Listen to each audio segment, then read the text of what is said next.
What it do? Snackers, snackette, snack extras. The boy Gage is in the building along with the homie Jokes. Yo, yo. Double yo for you. You are now tuned in to Loading Snacks Weekly, where we get together once a week and we talk about things that are happening in pop culture. And today we're going to talk about the unfortunateness of PlayStation 5 price hikes being a real thing. We'll talk about the possibility of Xbox removing the cost to play online. And we're going to talk about the rumors of Disney eyeing a purchase of Epic. It's a little bit of a video game heavy show today. And then we're going to get into my personal top 5 Mario games. I think some people are going to be upset. Figure out if they're going to get over it tomorrow. But before we get into any of that, Jokes, Yes, sir. you have a job to do. Yes, sir. Jokes will get the link to our website up. So you can go there, check us out. And then from there, follow us across social media. And then from there, check us out on Patreon, where if you choose to support us, we would be so happy. And on that Patreon type note, it is time for the 619 Patreon Hall of Fame. Yeah, so let's shout out our top tier patrons, starting with Anthony Cunningham, Marcus Houston, Susan Dortch, Tyrone Carson, Meticulous Skin, Alex Lee, Ellis Mbe, and Kermit Ferguson. Thank you very much. We truly, truly appreciate it. Indeed, we do. Yeah, Cuddy, what up, broski? Been a while, bro. Miss your presence. You know what I mean? We gotta get in. We gotta do some GTA in or something. We gotta do something soon. Jokes. Do you feel like you're ready to proceed with the show for today? I think I'm good to proceed with the show. You feel like you're good? I think I'm good. All right. Well, then now it's time for hashtag WHHW. What had happened was, which of course is last week's news. That's over there somewhere. Whatever direction you happen to be pointing. Jokes. Yes, sir. Number one. So PlayStation announced that they are increasing the price of PlayStation consoles by $100. This is on the back of a most recent price hike. So within a year, they did a $50 price hike across the board for their systems. I'm gonna read a little bit from the PlayStation blog, if that's okay. Jokes, is that cool with you? Sounds cool with me. So, new price changes for PS5, PS5 Pro, and PlayStation Portal Remote Player. Prices effective starting April 2nd, 2026. So, if you can get your hands on one, you still have some time. It says, with continued pressures in the global economic landscape, we've made the decision to increase the prices of PS5, PS5 Pro, and PlayStation Portal Remote Player globally. We know that price changes impact our community, and after careful evaluation, we found this was a necessary step to ensure we can continue delivering innovative, high-quality gaming experiences to players worldwide. The updated recommended retail prices for PS5 consoles are effective starting April 2nd as follows. Now, I'm only going to read the US ones, but the standard PlayStation 5 goes up to $649. $649.99, so $650. The PlayStation 5 Digital Edition goes to $599, so $600. The PlayStation 5 Pro actually gets a $150 price jump up to $899.99. So $900 for the PlayStation 5 Pro. And the PlayStation Portal is getting a $50 price jump up to $249.99. Jokes. Yeah. You know, this is an unfortunate reality. Mm-hmm. It is becoming increasingly apparent to me that gaming may be going in a direction in which it is only for a high-end consumer. Mm-hmm. Now, when I say that, I'm actually including Nintendo in that too. Nintendo will now basically sit at the bottom if Nintendo can maintain not doing a price jump, which I don't think they're going to be able to do. I think Nintendo is going to have to do another price increase. However, man, this is I don't know what it means for gaming if this is what it costs to get into a console. Yeah. I can't imagine parents with young kids who don't have a console yet but want a console spending this kind of money to get them a console. Not the average family, and especially not under the current conditions, at least here in the US. Prices have been like this in other places for quite some time, just based on tariffs. So like Australia has always had like kind of ridiculous prices for consoles. But considering the cost of everything right now, from gas to food to whatever, for something that is more or less a hobby for most people, not that you can't make some version of a career out of gaming, but consoles used to be the way in. I feel like most people who are PC gamers now came from consoles, graduated to PC. I don't know, bro. Like, we've talked about this plenty of times before. Every time they do a price hike, we have this conversation. But it is increasingly the reality that like a PlayStation 6 has to top $1,000. Yep. Easy. It has to. I don't know if this is good. Now, what I will say is one thing we didn't talk about is last week, Nintendo announced that for first party Switch 2 titles specifically, Switch 2 exclusive titles, there will be $10. They will be $10 cheaper if you buy them digitally. So like if you purchasing the digital version will be like $50 and it'll be $60 for the physical copy. Which is the thing I think a lot of us have been waiting for a long time anyway. Yeah. I don't know that even comes close to being able to offset price hikes like this. Because the other concern for me is that this is likely not the last price hike we will see. I don't think so either. I think by the time they do, it almost will be they'll do the next price hike that will kind of, I almost want to say, will align, like say the PS5 along with what the PS6 could potentially cost. So technically when it gets released, it wouldn't necessarily be a major price jump.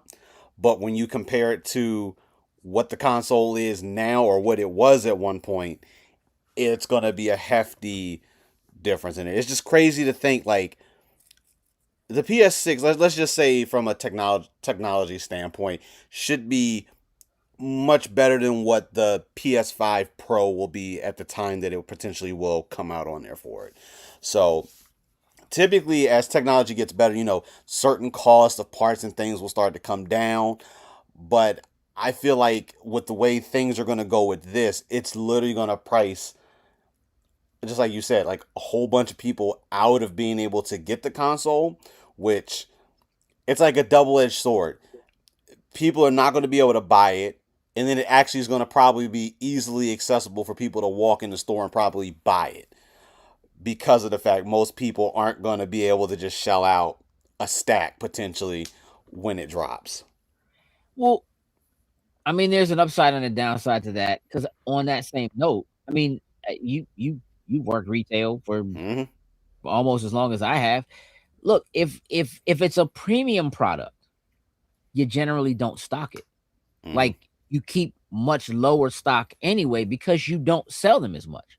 So if you're a buyer for a retailer, right? What does that mean? You as a retailer have to purchase the console from Sony to get them in, and then you sell them in order to turn a profit. Mm-hmm. Right? So, if a PS5 Pro is gonna be $900, no, you don't just stock shelves with those. You don't, because you're not moving them that fast. Now, it means that you will probably not be walking into retailers and getting these. You will probably have to order them. You will probably be getting them from an Amazon. You will be getting them directly from Sony. Like, you will be paying for it and having it shipped and hoping that FedEx man don't steal it. Like, you know what I'm saying, or whatever. Because that label gonna have Sony Entertainment of America. I'm just saying. And here's the thing, like you mentioned, the idea of, like, eventually the parts get cheaper, and so the cost of the console comes down. Like, it's been completely the opposite this go round, and a lot of that is based on AI and just what's happening with those chips. Sony announced like 3 days ago that they are like discontinuing SD cards. Oh. Like, and that doesn't just mean Sony, because Sony makes SD cards for a lot of other companies. Yeah. Like, they supply, even though somebody else's name is on it, Sony makes those SD cards. They cannot get the parts they need. They can't get what they need. You and I just looked at memory like a couple of days ago, and what it costs to get a hard drive right now, it's ridiculous. So a couple of things are happening and are going to continue to happen. It'll push things like cloud storage to a premium because it's too expensive to buy hard drives. So if they can charge you for, and if you can't get them, the only people who can buy them happen to be those large companies anyway, and they buy them all because they need them to do the cloud storage. Then, but in terms of what it does to and for gaming, cloud gaming, everything else is going to have to go up. Like,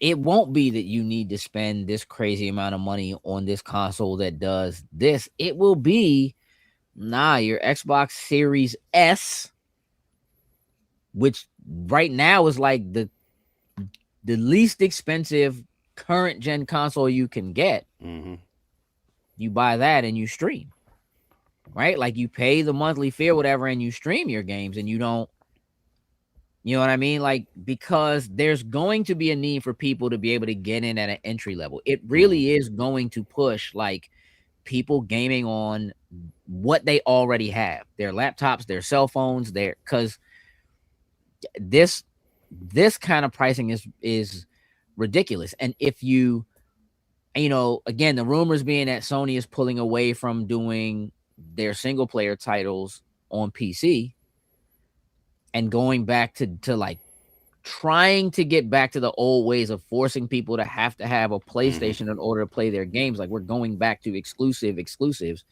unless it's a multiplayer game.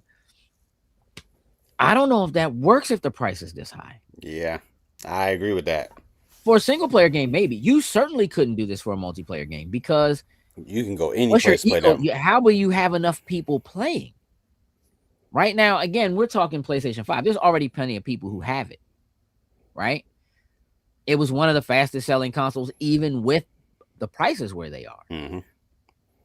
But I don't know that PlayStation 6 can maintain that. And if Sony was planning on going back to that exclusive thing and being like they wanted to do with PlayStation 5 in the first place and kind of force people out of PlayStation 4, you're not going to be able to get enough people in to make money selling those exclusive titles on PlayStation 6 if you make them PlayStation 6 exclusive. So they're going to have to be, you know what I mean? You're going to have to make them cross-platform. I don't know, man. This is it's one of those things where normally you might consider this the kind of thing that they do, and you're like, this is some kind of corporate overlord, like they're just trying to squeeze more money out of people because they know people will pay it. This is a little more like we don't really have a choice because all of it is that expensive, and we have Mm-hmm. to put those expenses on to the consumer. So we'll see, man. I really will be looking for those PlayStation 5 Pro GTA 6 bundles. You know what I mean? That are like Jeez. maybe at the same price, bro. Like if they do the right kind of deal and you Mm-hmm. basically get the console and you get GTA for For free free. or something like Yeah. that, which I don't see happening, but you know, I don't know how else you do it. Let's move on. Hook me up. Number two. So somewhere in that same through line of PlayStation pricing going up, there were a lot of rumors. This isn't brand new news, Mm-hmm. but it seemed to kind of come back up. I think because of this discussion around PlayStation's pricing going up, Microsoft having revealed that there's a new console coming, this Mm-hmm. Project X, um, what that means for the price of it, if it's a console and a PC. Mm-hmm. But within that conversation is also if the next Microsoft console is a console and a PC, basically a PC that just goes under your TV. Yep. How can Microsoft continue to charge you to play online if you're on console? They don't charge for PC players. So if you have PC Game Pass, it's a lot less expensive Mm-hmm. compared to Game Pass Ultimate, which gives you Game Pass plus Game Pass PC, but you're still also paying to play online. And you don't have to do that if you do that on PC. I would say that those rumors kind of ring true because I just don't see how you do it. What do you think? I agree with that because it's like obviously whatever you put in place, if you wanted that to happen, you're going to put something in that's going to prevent that box from allowing it. But it's like if it's going to be one, let's say it is running some form of Windows OS that just has like an Xbox interface in there. If there wasn't a way to bypass it, it's almost like I feel like you could go on the Windows side and somebody's going to figure out how to make it work without you needing Game Pass Ultimate at that point for it. Yeah. I mean, look, all rumors are pointing to this new Xbox basically being able to allow. It's just like the way that the ROG Ally X works. Like Mm-hmm. basically allowing you to boot into the Xbox OS or boot into a Windows OS, which then will allow you to do Steam or will allow you to like whatever, BattleNet, whatever other, you know, Whichever client you're trying to play your yeah, games off you of. want to jump into. And if you can do that, then why would you ever buy games through Xbox and buy like if it would cost you extra money, you just do PC Game Pass and you know what I mean? Like Mm-hmm. you would just play there. Like for all intents and purposes, like they are literally saying that this new Xbox would like you could run like Adobe Premiere on it and edit video. It like it's It's just a crazy. PC. So if you can do that, right? Like you certainly can just Mm-hmm. run Steam. You know what I'm saying? Um, but that also again definitely puts PlayStation in an odd position. If you're like, well, yeah, I mean, there are PlayStation games on Steam. Well, I Mm-hmm. can just play them on. You know what I mean? It's it's a very interesting position because I feel like you can't put that out and expect people to buy it and continue to charge people to play online. So if they remove the cost of having to play online, there have been a lot of rumors that Asha Sharma is talking about reducing the price of Game Pass. Hmm. It could be that this is what they're talking about. That it's not just like, oh, well, we're just going to lower the price, but it could be very much that they're like, well, well, we're going to lower it because we're not going to charge you to play online anymore. Like it just doesn't make any sense, right? And that's not the world we want to be in. And I would guarantee you that one of the biggest complaints that people have outside of whether or not there are exclusives or how good those exclusives are, it's a different conversation, is having to pay to play online, which is a thing you have to do with PlayStation as well now. But man, if Microsoft does that, doesn't PlayStation have to do that too? I think so. We know how stubborn PlayStation can be at times, so it could be one of those things where it may take them some time to adapt. I don't know. I feel like it's gonna have to hurt them first. Well, they're hurting in ways already, but something's gonna have to trigger, and it's gonna take them a while before it's like, oh yeah, we are gonna do it like the other guys are doing and take this step back on here. I mean, truthfully, where does that leave? Like, Nintendo being Nintendo, right? Currently having a console, like, the conversation is a little tricky with Nintendo when you talk about this other stuff, because Nintendo's always a few years behind the 8 ball when it comes to the tech. They just are. Like, as far as the strength of the console and what it can do, especially as they continue to kind of push this handheld thing, and there are other handhelds coming for that space. The big differentiator is not having Nintendo's exclusive product, right? So you don't have the Marios and the Zeldas and the Donkey Kongs and the Metroids. You know, you don't have those things. But realistically, if a new Xbox is coming 2027, a new PlayStation can't be far behind. And if those things are happening, at best, Nintendo could do an OLED version of the Switch 2, maybe. What's that gonna cost? You know what I mean? And at that point, who is that for? Is that for, like, what happens with that? So, like,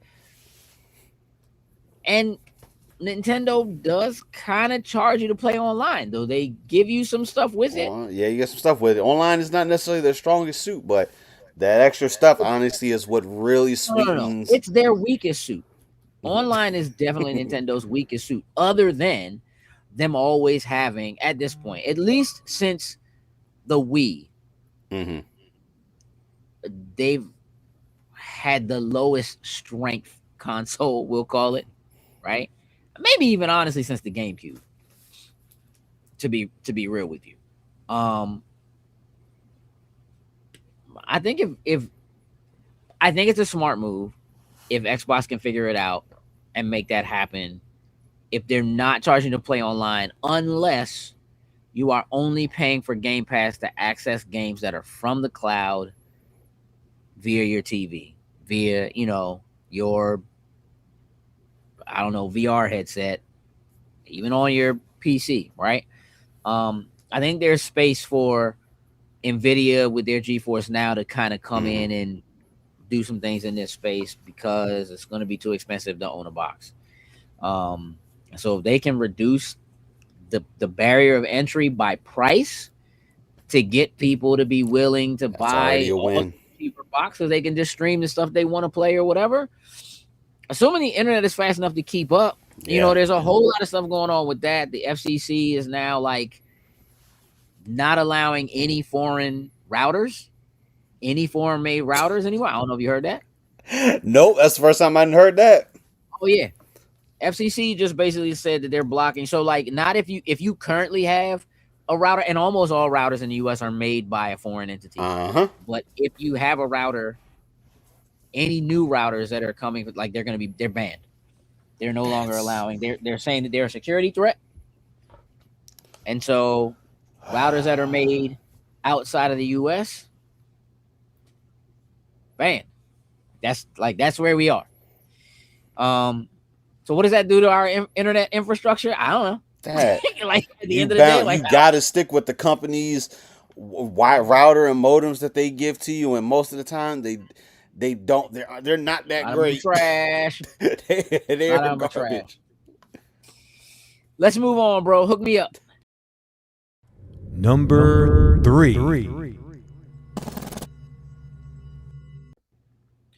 Disney, oh Disney, Epic, oh epic. All right, so look, bad news. Last week, Epic laid off like 1,000 employees. Yep. Epic, the developer behind Fortnite, probably the biggest game in the world. Mm-hmm. There might be a couple of contenders somewhere we don't think about that are like maybe just mobile or whatever, but possibly the biggest in the world. Kind of sent shockwaves through the industry, because it was like, if Epic, who basically has the biggest game in the world, has to It's lay people struggling. off, Like, what is happening here? they're also now charging like a lot more for individual skins, and The V-Bucks price is going up. Yep. a lot of that kind of stuff is happening. And so last week, as that was happening, people started going, what about that whole, like, Disney put like $1.5 billion or whatever into Epic or something crazy like that to do some kind of collaborative thing. What's going on with that? Well, now the rumors are that Disney is eyeing a purchase of Epic overall. The partnership was a down deposit. You're making a face, Jokes. Look, bro, according to Yahoo Finance, what started as a conversation with one of the former Disney execs talking about the new Disney exec, who is Josh D'Amaro, who we talked about a couple of weeks ago that he was going to be taking over. This says the Walt Disney Company's new CEO, Josh D'Amaro, is a big fan of video games, and one former Disney executive believes D'Amaro would be smart to do even more in the gaming going forward. This could include a buyout of a gaming company like Epic. To kind of paraphrase, the former exec from Disney, who was also an exec at TikTok and now runs Candle Media, his name's Kevin Mayer. He called out that D'Amaro championed the $1.5 billion investment into Epic Games for the Fortnite project, saying that it was a great move. But he says he needs to figure out how to turn gaming overall at Disney into a growth driver. So, rumors are that Disney was eyeing purchasing EA back in 2023, and that never materialized. And now, of course, Saudi Arabia's PIF bought out EA. So if that was true, and Microsoft has Activision Blizzard, Epic would be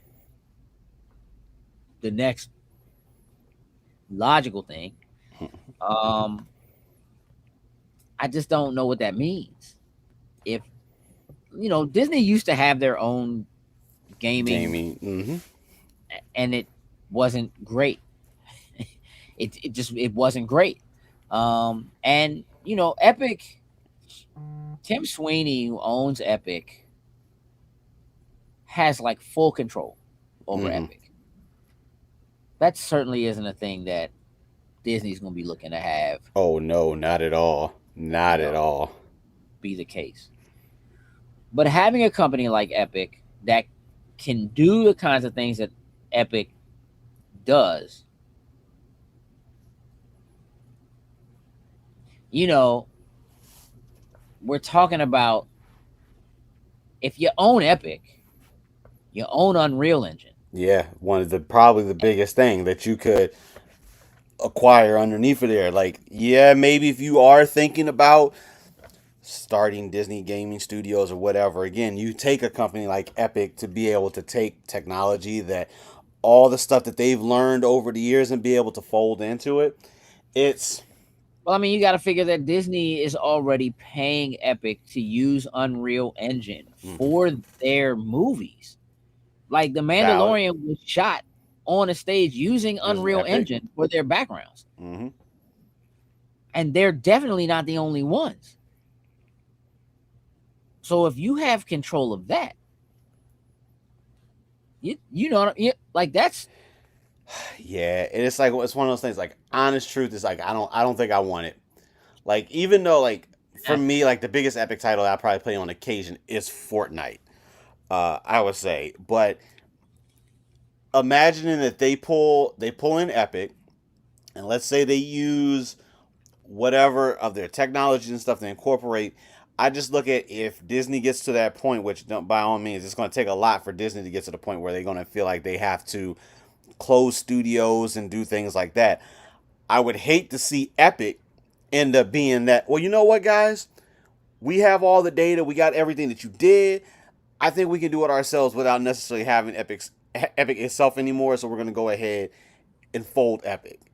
And then you look at potentially partnerships that Epic already has and how potentially, like, obviously Disney has their stake, but it could create certain conflicts and things that could pop up where obviously they will probably honor any agreement that they currently have with Sure. whoever said studios or whoever it may be. But once those run their course, it's kind of like, well, you guys got to go do something else. And like I think of Fortnite in Disney having their hands on that, like I feel like we wouldn't be seeing all of these incredible collaborations. Like Fortnite has virtually given us the MCU of like every pop culture avenue that you could potentially think about that you would never see necessarily cross over in something with having certain characters, skins, all that good stuff in there. I feel like Disney would not really want that to be a play anymore. I mean, like looking at the article again, right? Saying that one of the things that the new Disney exec needs to do is figure out how to turn gaming overall at Disney into a growth driver. Mm-hmm. When you're eyeing someone like Epic that owns Unreal Engine Yeah.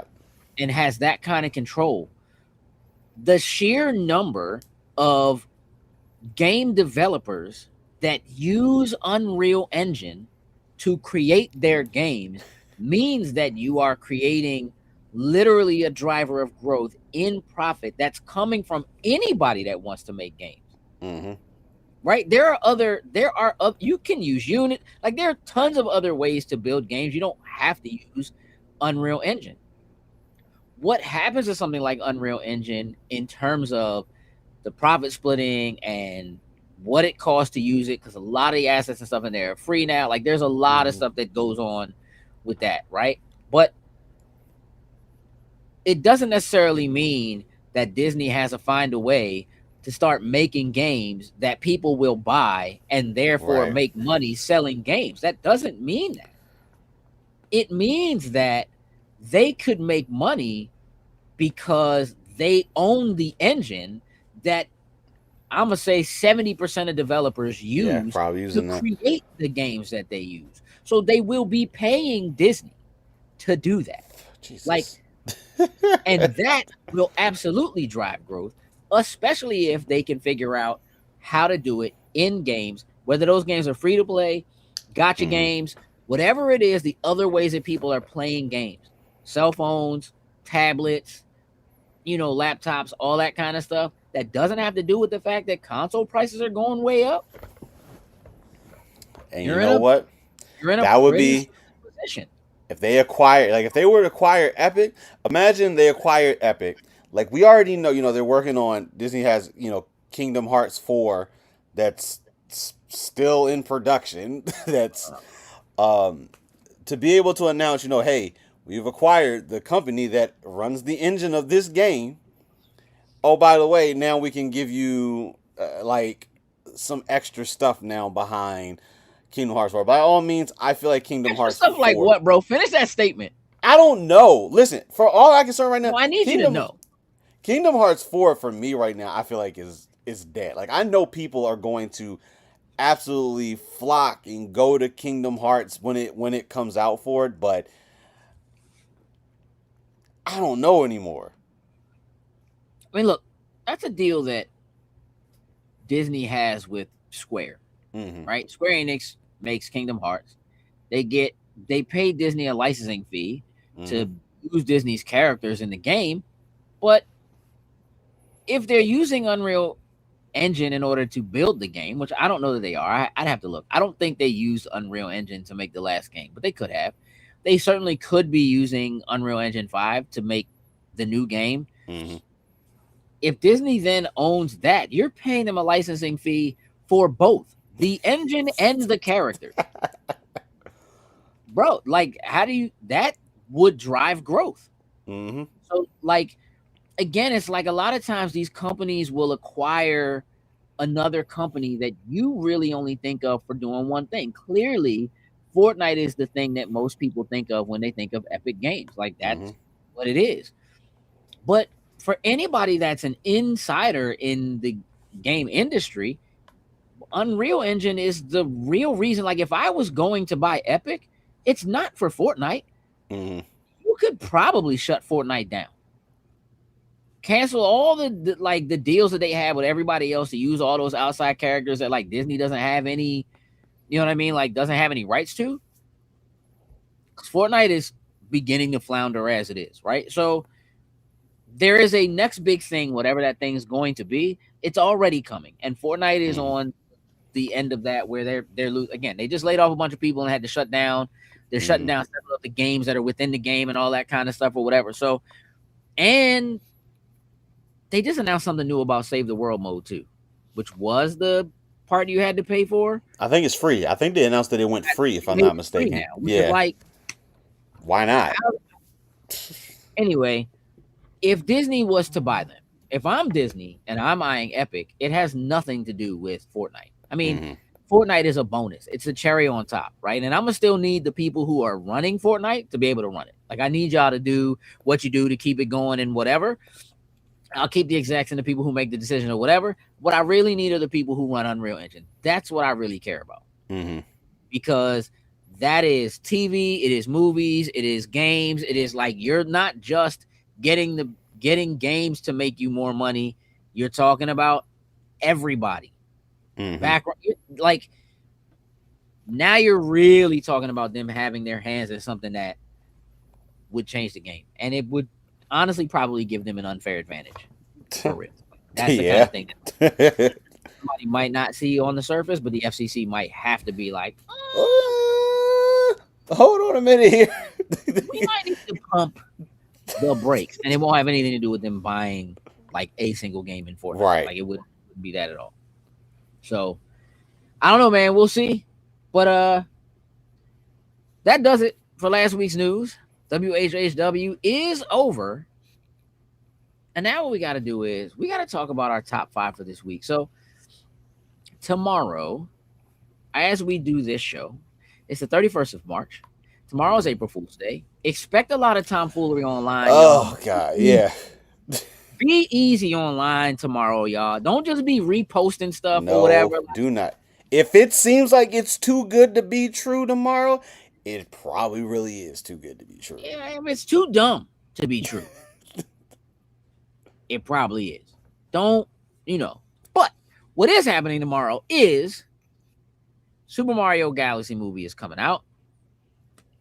And because that's coming out, figured, let's talk about my top 5 Mario games. Now, Jokes, I don't really know where you are on Mario and Mario games.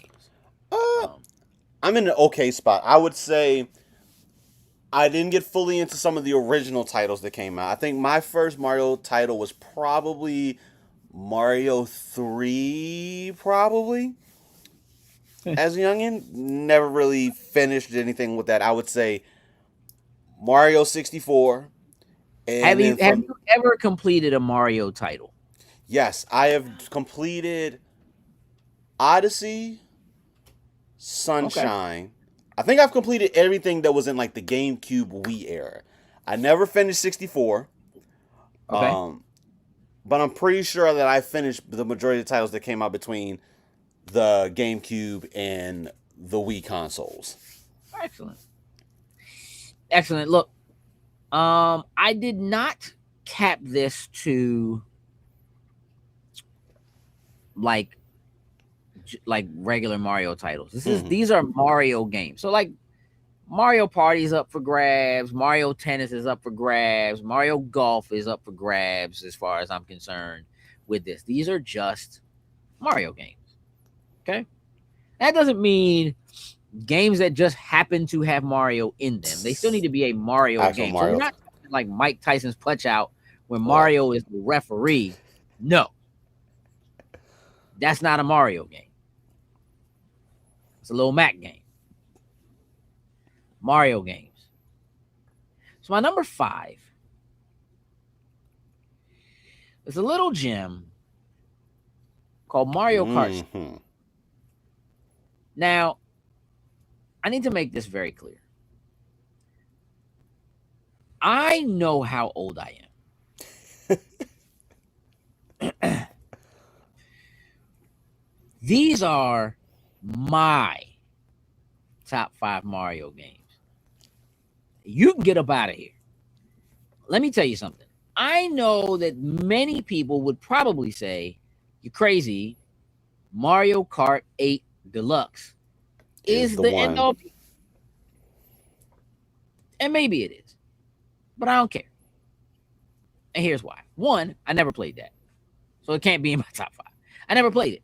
Because I don't switch. I don't play on Switch. That's not it just isn't, it's not my thing. And for me, Mario Kart 64 represented the evolution of what was already great in Mario Kart on Super Nintendo, but took it to the next level because the N64 was the first console that we really had that built in 4 controller ports. Some of the absolute best gaming ever happened on that console. I will 100% agree with you. The controller ports were built into the system. It was built for it. It wasn't like how on SNES you could get an adapter that could plug into one that would give you 4 ports. But like TurboGrafx 16, which also had the ability to add, and then you could add more control. No. This was built that way. And Mario Kart with 4 players in the same room on the same TV, split screen, is in fact the GoldenEye of racing games, period. It is. Because we're not just racing. It's not just who gets there first. It's who was almost there, got took that shell and lost. It's who was in first place, almost had it, and then somebody took a shortcut, cut him off. It changed the game. It really did. And everything else is built off of that. And in my opinion, while the other games, they're decent and they like do things to try to take like the tracks to the next level. Like now we're flying and we're going underwater and all that. That's not kart racing. That's just racing. That's not Mario Kart.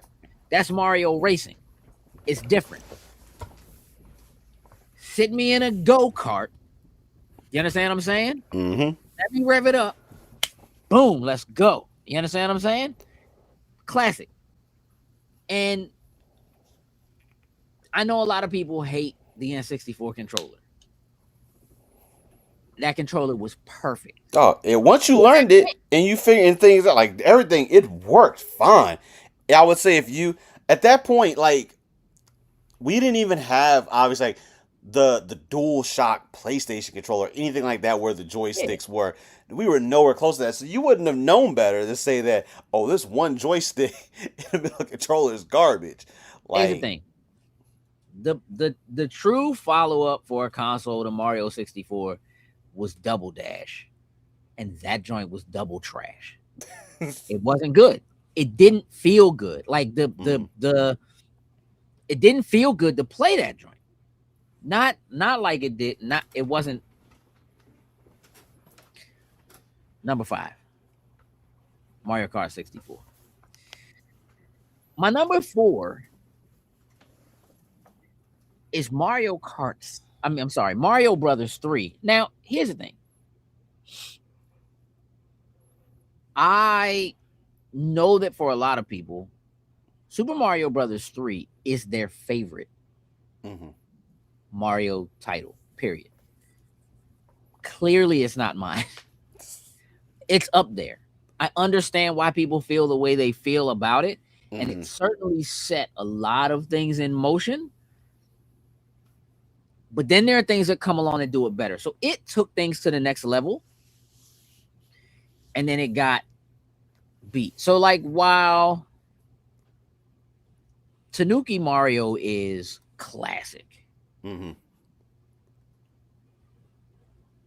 the warp whistle is classic. Like, there are just so many things about it that, this would have broken the internet if the internet existed when this came out. Like, they put this in a movie, they put it in the Wizard before it released. Like, it wasn't even, and they made it like the game you had to play in a tournament in this movie that you could see in theaters, and the game didn't exist. It's iconic for that, and you kind of can't take that away from it. So that's why Mario 3 is my number 4. Now, cool. My number 3 is controversial. Ooh. I love a little bit of controversy. Super Mario Brothers 2 US. Here's the thing. Technically, this is not a real Mario Brothers game. Super Mario Brothers 2. So Japan, the Japanese Super Mario Brothers 2 is a completely different game from this game. It is basically Super Mario Brothers 1, but much more difficult.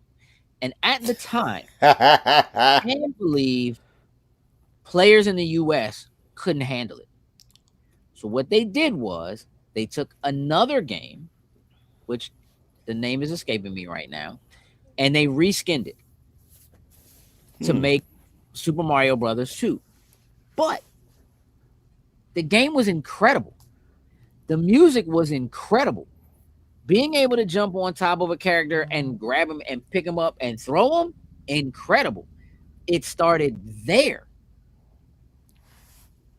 Some of the best bosses we ever had that have nothing to do with Koopa, because they weren't. Oh, Doki Doki Panic.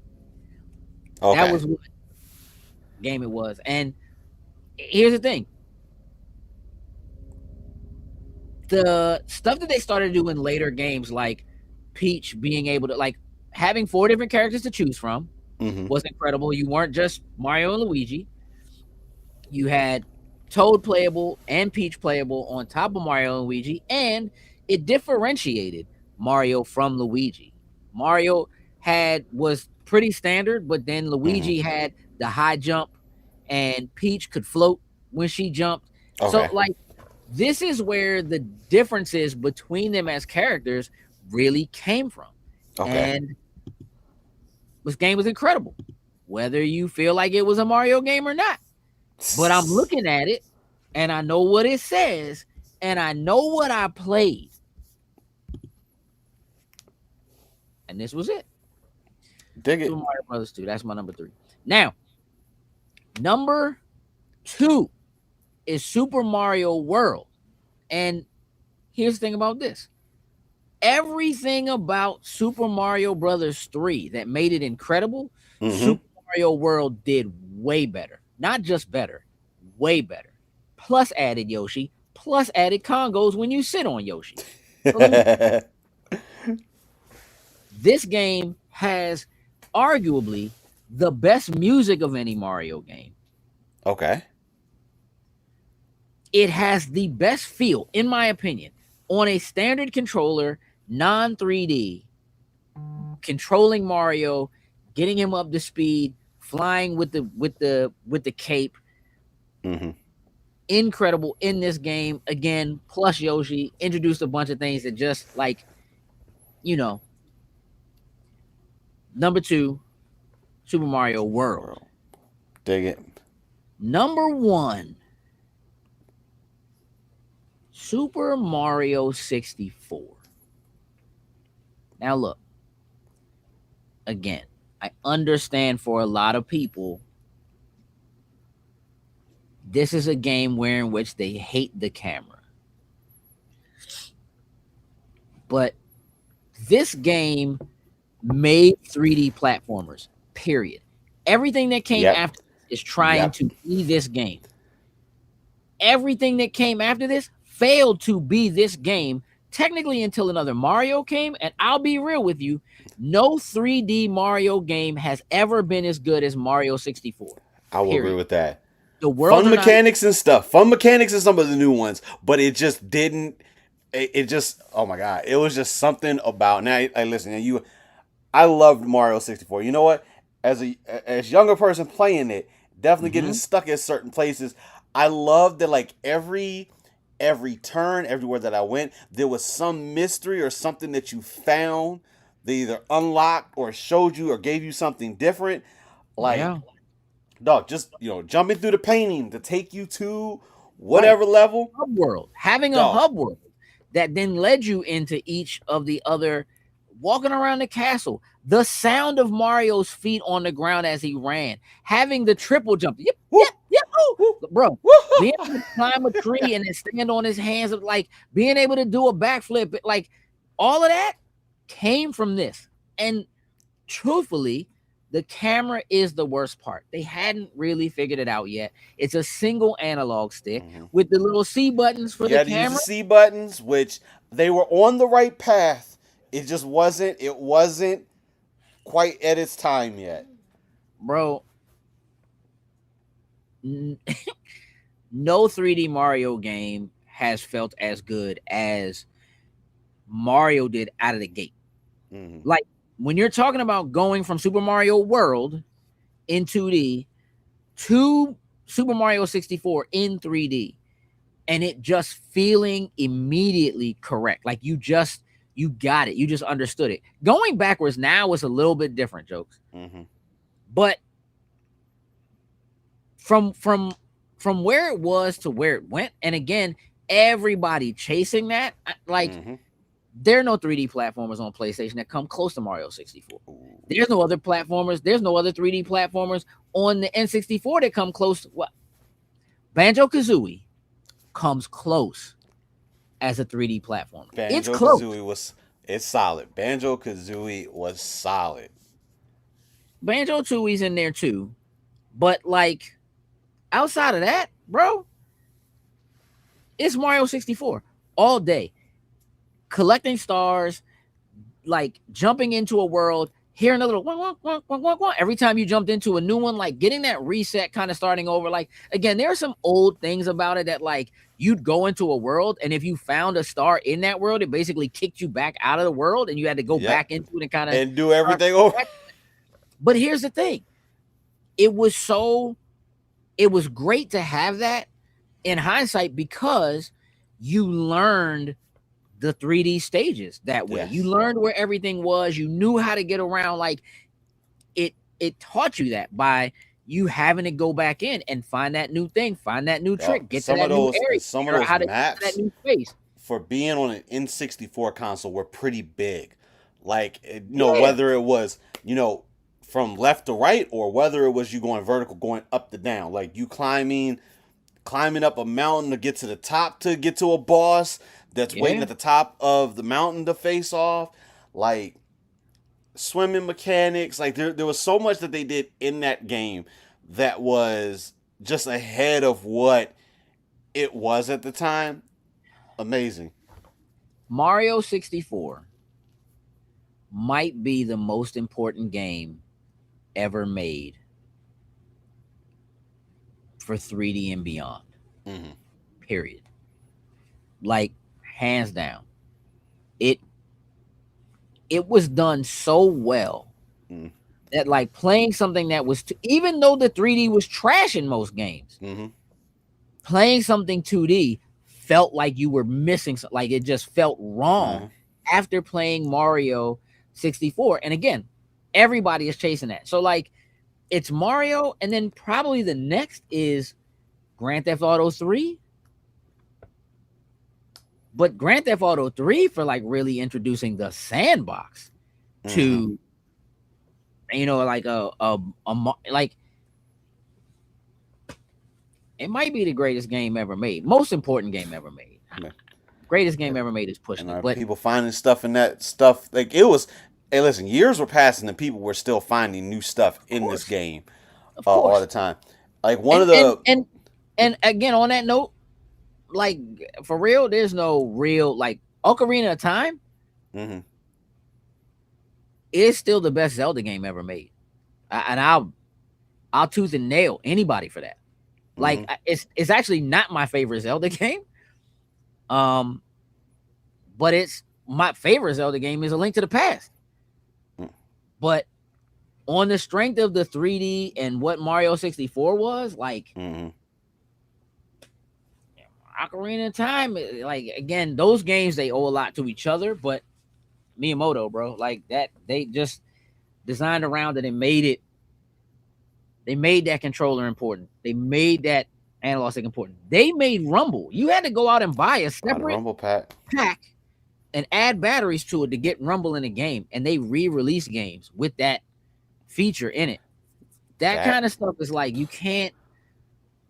I'm just telling you, like Mario 64, #1 Mario game of all time, and I stand by it. But like everybody's entitled to their own opinion, so you feel different. I'm not mad. That was solid. Thanks, buddy. Thank you. It's about time to get out of here, Jokes, but I do have one thing I want to mention. Well, really two. There were a couple of trailers that dropped today. One of which was the Supergirl trailer. We're not gonna watch it here because they're just gonna clip it. Like they're just gonna they're gonna take it from nope. Whatever. We'll watch it later and we'll post it for our Patreon members to see us react to it. But Supergirl's official trailer did drop today. There also was a trailer that dropped for The Backroom. So if you are familiar with the game, The Backroom, A24 is making a movie, and a trailer dropped today for that, and I highly recommend you check that out. Also, if you consider yourself a fan of K-pop Demon Hunters, as of today, you can officially get the K-pop Demon Hunter meals from McDonald's. Here we go, Joe. Sasha Boys is a breakfast meal. So you can only get that in the morning during breakfast hours. Look at you. And the Huntress meal is for the afternoon. So, at lunchtime and beyond, you can do the Huntress meal. And they do have cards that come with them. So we want to try to collect them all, blah, blah, blah. You know how that goes. And apparently we just found out that, like, I guess Popeyes is doing something with One Piece. One Piece, apparently. This out of nowhere. I haven't. Listen, Noah said this on the Popeyes boxes. They got a bento box. But I have not heard a voice of anything about that. So me either. But I don't watch. Sounds like the collab got dropped a little early. So, I don't know what that means, but I'm assuming that it's tied in with the Netflix season 2. I'm sure that looks like the animated one that's on there, but obviously they could just do that. Yeah. All right, so upcoming events. The important thing to look out for is the Finisher podcast dropping Wednesday, correct, Jokes? Yes, sir. Any idea what y'all gonna be talking about on this episode? So for this episode that you guys are actually gonna be getting tomorrow, because we had to do a double up on there. So we actually go back and look at the last 10 years worth of WrestleMania main events, and we kind of do a little bit of comparison on the current landscape of where the main events currently are, and the similarities that you'll see over the last 10 years. There's going to be some familiar names that you're going to see, and only a couple here and there, but there's a lot of similarities. We had a good conversation on that, so look forward to that dropping first thing for you guys tomorrow morning. I dig it. Look, I want to thank everybody for hanging out with us this evening. It's been great to have you. I don't know if you guys have been commenting or not. Jokes is supposed to take care of that. Hey, listen, we've been having a go. There's been a couple here and there. Like just now, like Heather just popped. Not happening. Yeah, that's right. Yeah, Heather, Popeyes and One Piece. Apparently, I don't know if you Hey, get a listen. one piece. I was about to say that. Hey, listen, you go in and ask for probably, hey, listen, let me get that one piece. And you get like one piece. Hey, don't do that. That's going to be a fight. Yeah. What else we got, Jokes? Before we get out, I'm sure there people would say. Okay. One Piece motion is real. Yeah, Perp. Long time no see, then, Perp, man. Good to see you in the comments, man. And then the last thing that came up on. Oh, Andrew said, hopefully we don't have the same lottery system like PS5. Click and refresh to get the PS6. Let me tell you something, Andrew. I don't know it's going to be hard to get a PS6 because I think it's going to be so expensive. Nobody going to try to buy it. At this point, bro, if the PS5 Pro is $900, I have the PlayStation 6. If it's not coming out for 2 years, look, unless something with this AI thing gets sorted out and prices begin to come down on chips sometime in the next year, PlayStation 6 is probably coming in at like $1,100, $1,200 base model. Like I just, because I can't see PlayStation, like right at this trajectory, PlayStation 5 is going to get another price hike within the next year. Mm-hmm. By the time we get to next summer, summer of 2027, probably going to be a stack. It will probably be a stack. Chance that it's going to be $1,000. So if it's going to be $1,000 and they're not bringing pricing down, they remember that they never brought down the price of the PlayStation 4.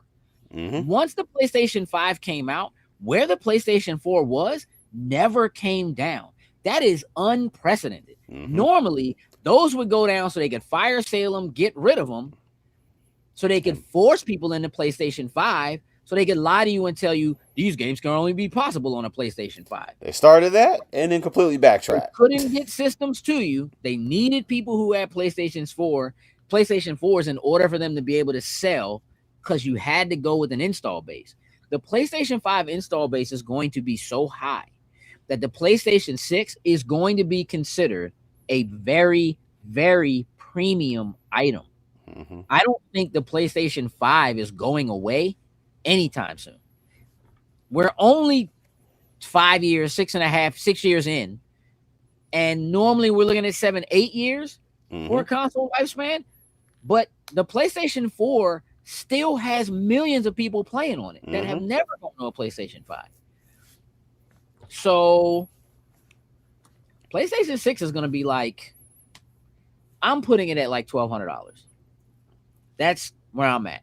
Because there also needs to be enough of a price differentiator between a PlayStation 6 and whatever PlayStation 5 Pro is to make you feel like something that's worth the difference in price. So otherwise, people will just be like, I mean, PlayStation 5 is incredible. Look what it looks like. Look how great it runs. Look how, and as long as your fans not chugging, it's a win. I honestly feel like a lot of people are not going to leave. There will always be early adopters. There will always be people who have the money, the sharks, whatever. But the reality of it is, people are not going to leave their PlayStation 5s behind until they have to. So when they die, stop working right, that'll be. Then they. Perp says if people will really take a stand and not buy these consoles and also not buy GTA 6, but that won't happen. I still don't. I don't even know that matters, because here's what happens if you don't buy the next console. They just continue to push the pricing of the games up. And they're gonna get it on that side. And just like you said, man, they won't have a choice. Hey, like listen, they just follow there that won't be a up. choice. Well, they did say last week the CEO of Take-Two was on like one of the money shows, and he said $70 to $80. That's what he said. Now, will there be a special edition with of course. There are already games that come out at $100, $120. Like, you can do that now. So, yeah, there'll be versions of it that'll be that high. And guess what I'm gonna do? I'll buy that thing. Like, better have some shark cards in it for whatever the online is for that joint. It's going down. Yeah, I mean, look, people aren't going to.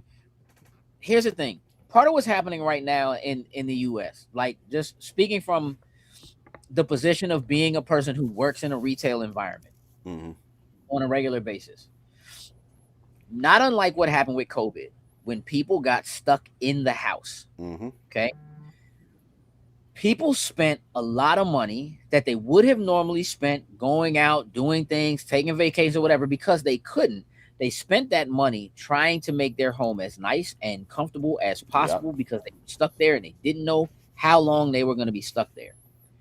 Part of what is happening right now is that the economy is so bad, things are so expensive for people that they are spending money on things for their home, and entertainment is one of the things that people want to have in their own homes, because they're like, it's too expensive for me to go out.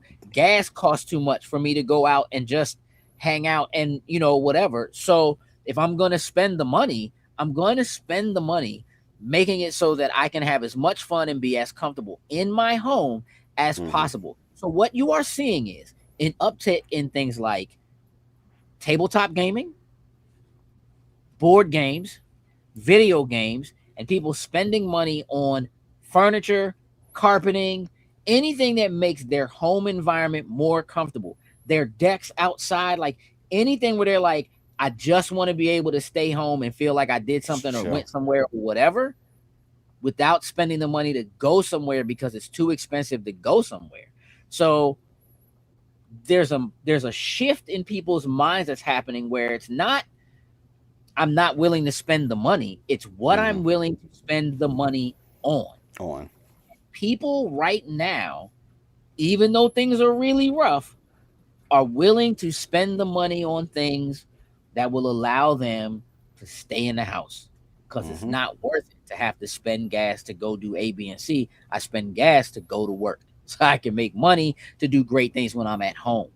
You are going to continue to see an uptick in people doing things online and in places where they're not together until they can get together. People will spend more money to find ways to bring people together at their house.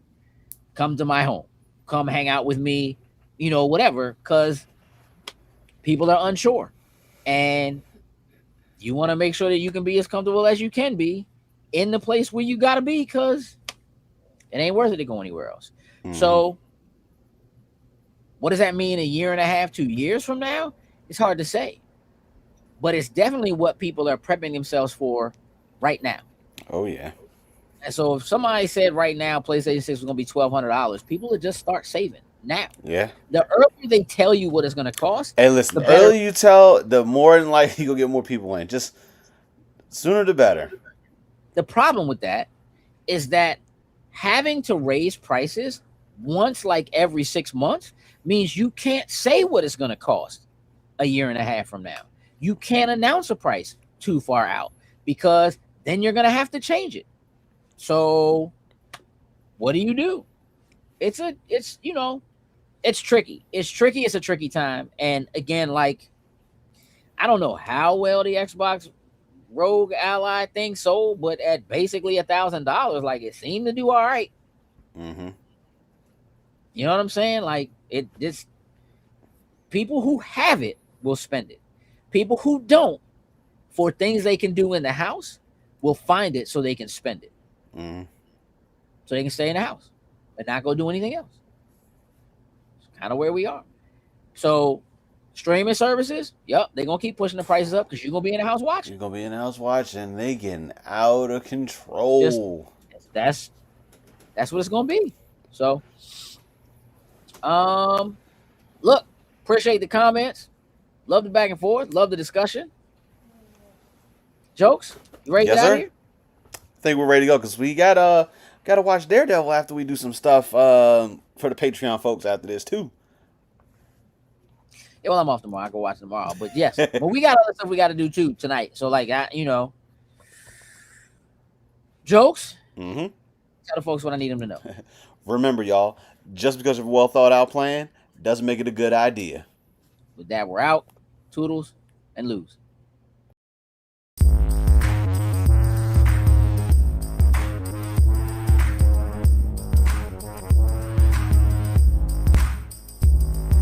Loading snacks. Guys,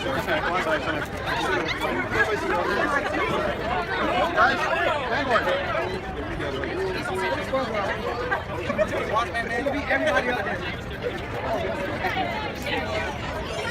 it up. Tighten it up. Put your wing up there, Val.